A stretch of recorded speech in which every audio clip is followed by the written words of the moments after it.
बच्चे बच्चियों,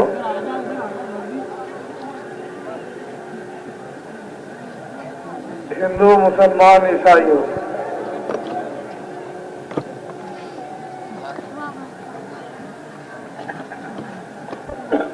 ये जो कुछ भी आपको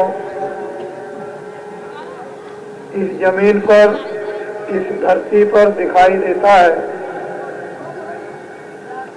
ये सब उसी परमात्मा का जलवा है।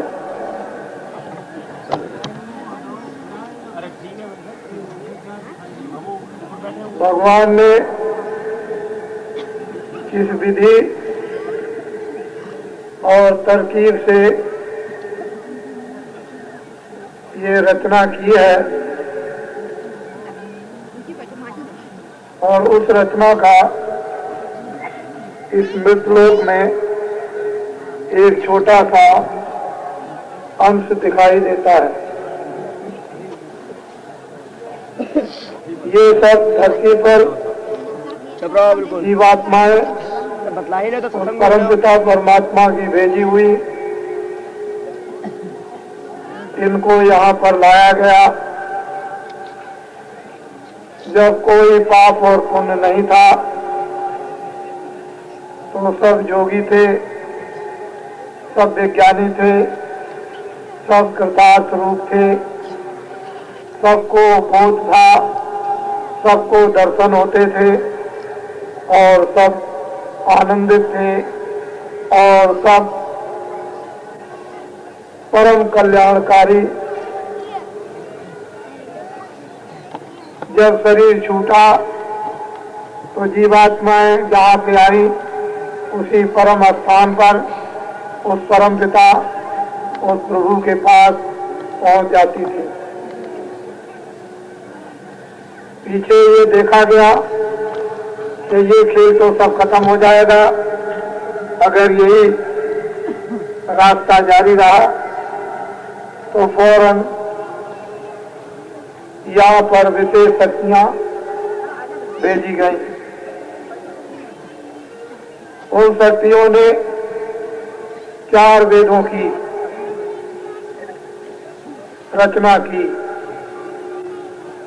जिनमें 80,000 उपासना कांड, जिनमें 80,000 कर्म कांड और 16,000 उपासना कांड और 4,000 ज्ञान कांड। और उन ऋषियों मुनियों ने जिनको भेजा, उन्होंने उस विधान का इस भारत में मनुष्यों में प्रचार किया। जो जो इन कामों को करेगा उसको कर्मों के बंधन में आना पड़ेगा। उसने 4 खाने 84 लक्ष योनियां बनाई, अर्थात नर्क बनाए, और 5 पुण्य का एक विधान बनाकर आपको सुना दिया। संपूर्ण आजादी उसने आपको दे दी। आंख की, कान की, वाणी की, मन की, बुद्धि की, ये हाथ और पैरों की मानवता सब आपको स्वाधीन अधिकार दे दिया और ये सुना दिया कि जो जो इन औजारों पे काम करेगा उसको सजा मिलेगी। सजाएं उन्होंने सुना दी। हम लोग सबके साथ अच्छे बुरे कामों को पहले तो समझते थे, करने में हिचकते थे, डरते थे, संकोच होता था, मान हानि का भय था, माता पिता बड़ों की शर्म थी। लेकिन धीरे धीरे जब आप उन बुरे कर्मों में फंस गए तो डर भय, लोक लज्जा, माता पिता बड़ों की शर्म सब खत्म हो गई। किए हुए कर्मों का भोग तो आपको ये निश्चित ही भोगना पड़ेगा। कर्म करते करते, पाप करते करते, हत्या करते करते, झूठ बोलते बोलते, धोखा देते देते, बेईमानी करते करते और जुल्म करते करते जब पापों का घड़ा भर जाता है तो कोई उस परमपिता परमात्मा के निर्देश से शक्ति भारत में आती है। उसको राम कहो, कृष्ण कहो, ईसा कहो, मोहम्मद कहो, या जिन शब्दों में आप समयानुकूल ऋषि मुनि सिद्ध जो कुछ भी आए आप चाहे कहें,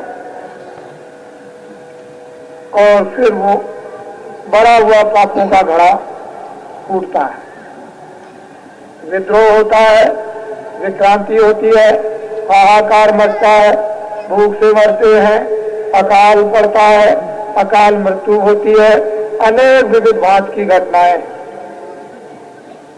होती हैं।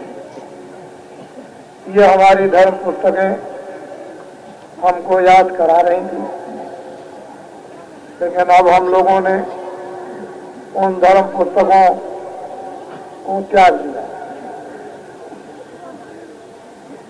पढ़ना लिखना सोचना समझना भुला दिया। जो लिखा है उसको हम कभी नहीं करते, उस पर हम कभी नहीं चलते, न हम खुद अमल करते हैं न दूसरों को कराते। इससे ये मालूम होता है कि न गीता मानते हो, न रामायण, न वेद मानते हो, न सात, न मंदिर मानते हो, न गंगा, न काबा मानते हो, न कुरान, न आप वजू करते हो, न पूजा। ऐसा मालूम होता है कि ये सब कुछ एक बनावटी और दिखावटी रस्म और रवाज तौर तरीका आपने बना रखा, और दिन आप इस तरफ के खराब लाकर खड़े कर दिए हैं कि चारों तरफ कुछ भी दिखाई नहीं देता। मैंने उस दिन एक संक्षेप में सूरदास की बात आपको याद दिलाई, जो यहाँ ब्रज में उन्होंने निवास किया था और कुछ ज्ञान पाया। बहुत दिन पहले आगे का आपको समाचार देते हैं कि अरे मन धीरज क्यों न धरे। संवत 2000 के ऊपर ऐसा जो पड़े, पूर्व पश्चिम उत्तर दक्षिण 34 काल पड़े। अरे मन धीरज क्यों न धरे। कब सूरदास हुए, सबकी बात प्रमाण देकर के आपके सामने रखते हैं। संवत 2000 के ऊपर, 3000 के ऊपर नहीं, 2000 के ऊपर ऐसा जो पड़े, पूर्व पश्चिम उत्तर दक्षिण 34 काल पड़े। अकाल मृत्यु होगी जग माही, कर्जा बहुत मरे। मुझे इससे कोई मतलब नहीं, मुझे तो महापुरुषों की सिद्ध और सत्य वाणी से मतलब है कि उन्होंने क्या कहा वो सत्य है या नहीं। सहज बरस उन सज्जुग आवे,